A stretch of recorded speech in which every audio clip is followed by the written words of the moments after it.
सात कटोरे की विपत्तियों की शुरुआत। प्रकाशित वाक्य अध्याय 16 वचन 1 से 21। फिर मैंने मंदिर में किसी को ऊंचे शब्द से उन सातों स्वर्गदूतों से यह कहते सुना, जाओ, परमेश्वर के प्रकोप के सातों कटोरों को पृथ्वी पर उंडेल दो। अतः पहले स्वर्गदूत ने जाकर अपना कटोरा पृथ्वी पर उंडेल दिया।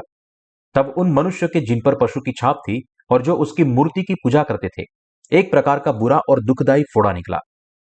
दूसरे स्वर्गदूत ने अपना कटोरा समुद्र पर उंडेल दिया और वह मरे हुए मनुष्य के लहू जैसा बन गया और समुद्र में का हर एक जीवधारी मर गया। तीसरे स्वर्गदूत ने अपना कटोरा नदियों के पानी के सोतों पर उंडेल दिया और वे लहू बन गए। तब मैंने पानी के स्वर्गदूत को यह कहते हुए सुना, हे पवित्र जो है और जो था, तू न्यायी है और तूने यह न्याय किया, क्योंकि उन्होंने पवित्र लोगों और भविष्यवक्ताओं का लहू बहाया था और तूने उन्हें लहू पिलाया, क्योंकि वे इसी योग्य हैं। फिर मैंने वेदी से यह शब्द सुना, हाँ, हे सर्वशक्तिमान प्रभु परमेश्वर, तेरे निर्णय ठीक और सच्चे हैं। चौथे स्वर्गदूत ने अपना कटोरा सूर्य पर उंडेल दिया और उसे मनुष्य के आग से झुलसा देने का अधिकार दिया गया। मनुष्य की बड़ी तपन से झुलस गए और परमेश्वर के नाम की, जिसे इन विपत्तियों पर अधिकार है, निंदा की, पर उसकी महिमा करने के लिए मन न फिराया। पांचवें स्वर्गदूतों ने अपना कटोरा उस पशु के सिंहासन पर उंडेल दिया और उसके राज्य पर अंधेरा छा गया। लोग पीड़ा के मारे अपनी अपनी जीभ चबाने लगे और अपनी पीड़ाओं और फोड़ों के कारण स्वर्ग के परमेश्वर की निंदा की, पर अपने अपने कामों से मन न फिराया। छठवें स्वर्गदूतों ने अपना कटोरा महानदी फरात पर उंडेल दिया और उसका पानी सूख गया कि पूर्व दिशा के राजाओं के लिए मार्ग तैयार हो जाए। फिर मैंने उस अजगर के मुंह से और उस पशु के मुंह से और उस झूठे भविष्यवक्ता के मुंह से 3 अशुद्ध आत्माओं को मेंढकों के रूप में निकलते देखा।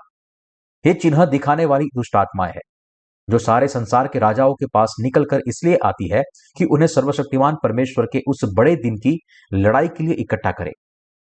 देख, मैं चोर के समान आता हूं। धन्य वह है जो जागता रहता है और अपने वस्त्र की चौकसी करता है कि नंगा न फिरे और लोग उसका नंगापन न देखे। और उन्होंने उस जगह इकट्ठा किया जो इब्रानी में हरमागिदोन कहलाता है। सातवें स्वर्गदूतों ने अपना कटोरा हवा पर उंडेल दिया और मंदिर के सिंहासन के बड़ा शब्द सुना हुआ, हो चुका। फिर बिजलियां चमकी और शब्द और गर्जन हुए और एक ऐसा बड़ा भूकंप आया कि जब से मनुष्य की उत्पत्ति पृथ्वी पर हुई तब से ऐसा बड़ा भूकंप कभी ना आया था। इससे उस बड़े नगर के 3 टुकड़े हो गए और जाति जाति के नगर गिर पड़े। और बड़े बेबीलोन का स्मरण परमेश्वर के यहां हुआ कि वह अपने क्रोध की जलजलाहट की मदिरा उसे पिलाए। और हर एक टापू अपनी जगह से टल गया और पहाड़ों का पता न चला। आकाश से मनुष्य पर मन मन भर के बड़े ओले गिरे, और इसलिए कि यह विपत्ति बहुत ही भारी थी, लोगों ने ओलों की विपत्तियों के कारण परमेश्वर की निंदा की। विवरण। वचन 1। फिर मैंने मंदिर में किसी को ऊंचे शब्द से उन सातों स्वर्गदूतों से यह कहते सुना, जाओ, परमेश्वर के प्रकोप के सातों कटोरों को पृथ्वी पर उंडेल दो। क्रोध के 7 कटोरों की विपत्तियों के साथ परमेश्वर अपने क्रोध के मसीह विरोधी के सेवकों और उसके लोगों पर लाएगा, जो अभी भी इस पृथ्वी पर जी रहे हैं। सभी प्राणी और मनुष्य परमेश्वर के क्रोध के तूफान से नष्ट हो जाएंगे। परमेश्वर के धैर्य के इतने बड़े वर्षों के बाद विस्फोट हो जाएगा और वे उन महान विपत्तियों से पीड़ित होंगे जो 7 साल के महान क्लेश की शेष अवधि के दौरान उन पर डाली जाएगी। इस समय यह दुनिया राख में मिल जाएगी, क्योंकि यह टूट गई है, इसके टुकड़े टुकड़े हो गए हैं और गुमनामी में नष्ट हो गई है। प्रकाशित वाक्य 16 वह अध्याय है जहां 7 कटोरे की विपत्तियां उंडेली जाती है। जो लोग इस अंतिम क्षण तक न तो सुसमाचार को जानते हैं और न ही उस पर विश्वास करते हैं जो उद्धार की गवाही देता है, जो उन्हें प्रभु के द्वारा हवा में ऊपर उठाने की अनुमति देगा, अर्थात पानी और आत्मा का सुसमाचार, वे सब इन विपत्तियों से नष्ट हो जाएंगे। वचन 2। अतः पहले स्वर्गदूतों ने जाकर अपना कटोरा पृथ्वी पर उंडेल दिया। तब मनुष्य के जिस पर पशु की छाप थी और जो उसकी मूर्ति की पूजा करते थे, एक प्रकार का बुरा और दुखदाई फोड़ा निकला। दुष्ट और घृणित पीड़ा की विपत्ति जो परमेश्वर अपने दूत के द्वारा उंडेलेगा, वह उन पर आएगी जिन्होंने पशु की छाप प्राप्त की है। यह पीड़ादायक रोग एक लाइलाज चर्म रोग है जो पीड़ित की त्वचा पर फैल जाता है, जिसका संक्रमण त्वचा के बाहर भी फैल जाता है। जब इस दुष्ट और घृणित पीड़ा से पीड़ित को उनकी मृत्यु तक पीड़ा दी जाएगी तो वह कितनी बड़ी पीड़ा होगी। परंतु परमेश्वर न केवल उन सब पर वेदना की विपत्ति डालेगा जिन पर उस पशु की छाप पड़ी है, परंतु उसके बाद वह उनके सिर पर 6 और विपत्तियां भी डालेगा। इस प्रकार सभी को पानी और आत्मा के सुसमाचार में इन विपत्तियों से बचने का मार्ग खोजना चाहिए और अभी इसी पल इस सुसमाचार में विश्वास करके इन भयानक विपत्तियों से बचना चाहिए। हमारा प्रभु कहता है कि जो लोग पशु और उसकी मूर्ति को पूजते हैं उन पर और 6 विपत्तियां उंडेलेगा। कौन ऐसा पाप है जिससे परमेश्वर सबसे अधिक घृणा करता है? यह पाप है परमेश्वर के अलावा किसी और चीज का या किसी और व्यक्ति की मूर्ति बनाना, उन्हें देवता मानना और उन्हें समर्पण करना। इसलिए हमें ठीक ठीक पता होना चाहिए कि हमारे प्रभु परमेश्वर और यीशु मसीह कौन है, और मसीह यीशु में विश्वास करें और उसकी आराधना करें। इस पूरे ब्रह्मांड में हमारे प्रभु परमेश्वर को छोड़ ऐसा कोई भी नहीं या कुछ भी नहीं जो हमारा परमेश्वर बन सके। यदि आप वास्तव में पीड़ादायक विपत्ति और अतिरिक्त 6 विपत्तियों से बचना चाहते हैं, तो प्रभु द्वारा दिए गए पानी और आत्मा के सुसमाचार के बारे में सीखें और विश्वास करें। अनगिनत लोग जो अपने दैनिक जीवन में परमेश्वर के विरुद्ध खड़े हुए हैं और जिन्होंने पानी और आत्मा के सुसमाचार में विश्वास करने से इनकार कर दिया है, वे सभी तब तक इन विपत्तियों से पीड़ित होंगे जब तक कि वे अंत में नष्ट नहीं हो जाते। वचन 3। दूसरे स्वर्गदूतों ने अपना कटोरा समुद्र पर उंडेल दिया और वह मरे हुए मनुष्यों के लहू जैसा बन गया और समुद्र का हर एक जीवधारी मर गया। दूसरी विपत्ति वह है जहां समुद्र मृतकों के खून में बदल जाता है। परमेश्वर इस विपत्ति के समुद्र के सभी प्राणियों को मार डालेगा। परमेश्वर के द्वारा उंडेले गए दूसरे कटोरे की इस विपत्ति से समुद्र सड़ जाएगा और उसके सब प्राणी उसमें फिर न रह सकेंगे। इसलिए जब परमेश्वर दूसरी विपत्ति लाएगा, तब कोई भी मनुष्य समुद्रों की फसल को नहीं खा पाएगा।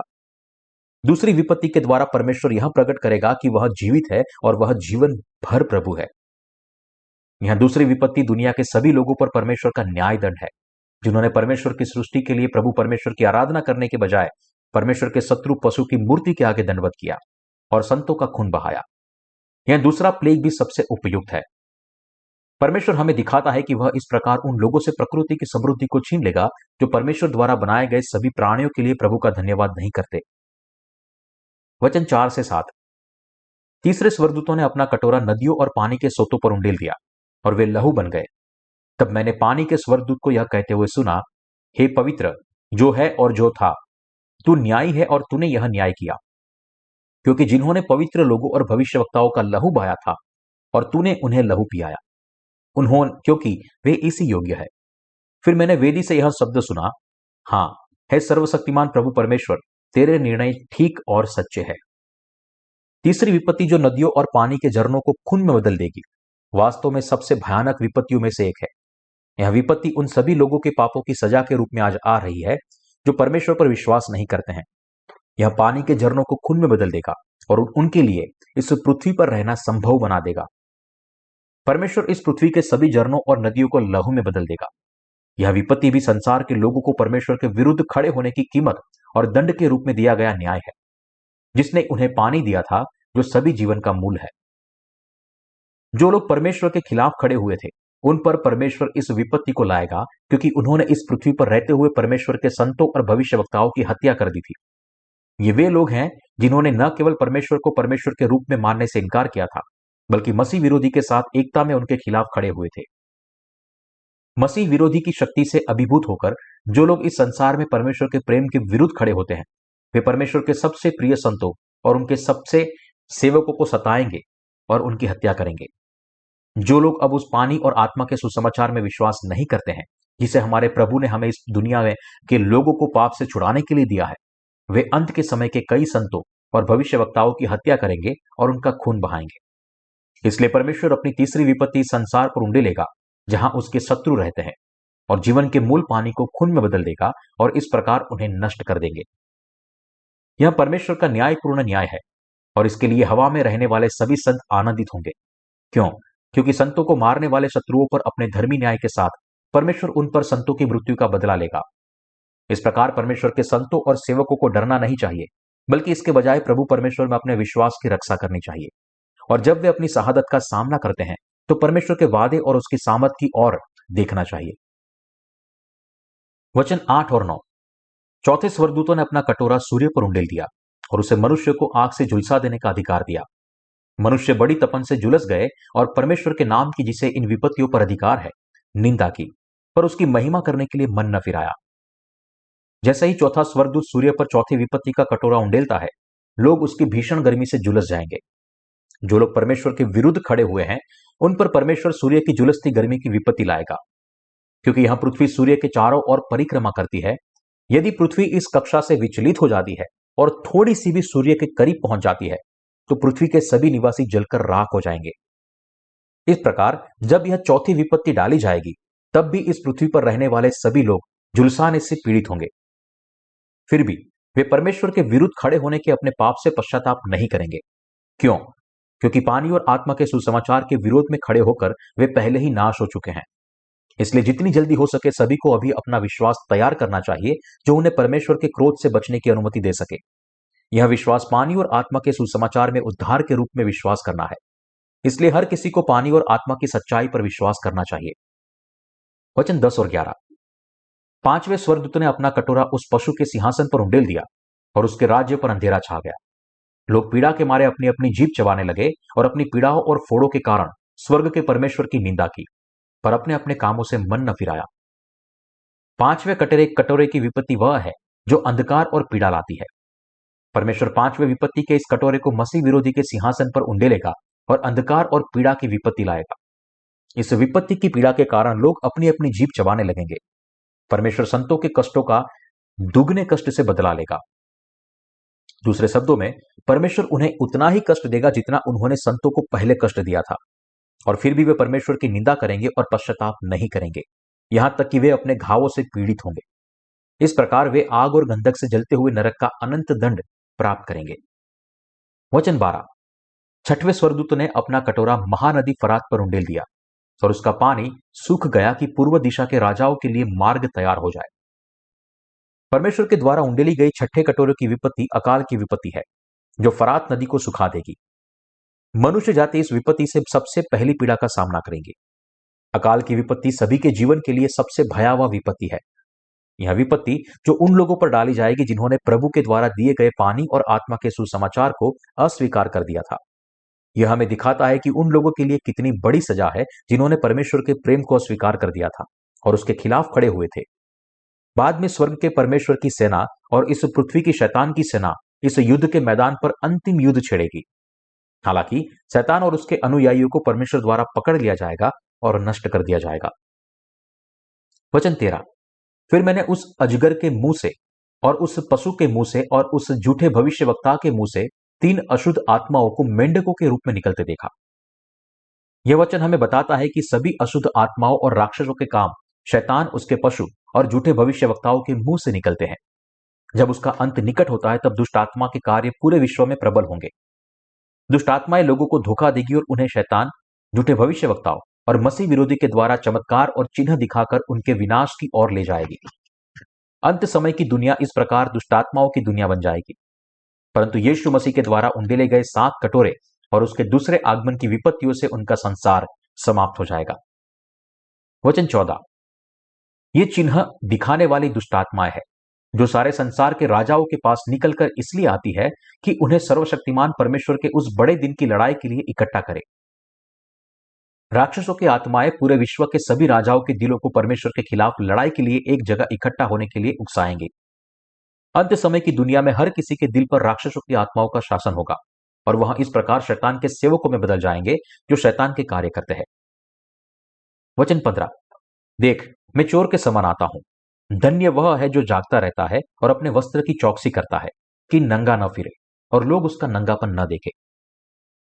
प्रभु चोर की नाई इस दुनिया में आएंगे और जो लोग 7 कटोरे की विपत्तियां आने तक अपने विश्वास की रक्षा करते हैं और परमेश्वर के सुसमाचार का प्रचार करते हैं, वे बहुत धन्य है।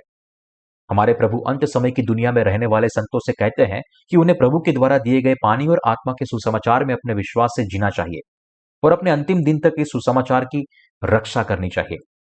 जो लोग 7 कटोरे की विपत्तियां उंडेले जाने से पहले प्रभु में अपने विश्वास की रक्षा करते हैं, वे परमेश्वर से महान प्रतिफल प्राप्त करेंगे। हमारे प्रभु उन लोगों को ढूंढने के लिए निश्चित रूप से फिर से आएंगे जिन्हें वे अपना आशीष देना चाहते हैं। वचन 16।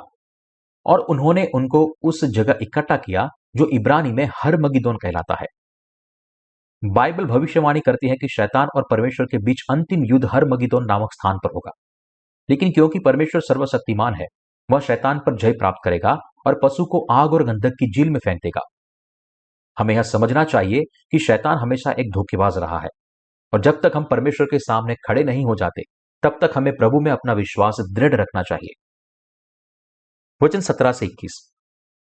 7वें स्वर्गदूत ने अपना कटोरा हवा पर उंडेल दिया और मंदिर के सिंहासन से यह बड़ा शब्द हुआ, हो चुका। फिर बिजलियां चमकी और शब्द और गर्जन हुए और एक ऐसा बड़ा भूकंप आया कि जब से मनुष्य की उत्पत्ति हुई थी तब से ऐसा बड़ा भूकंप कभी ना आया था।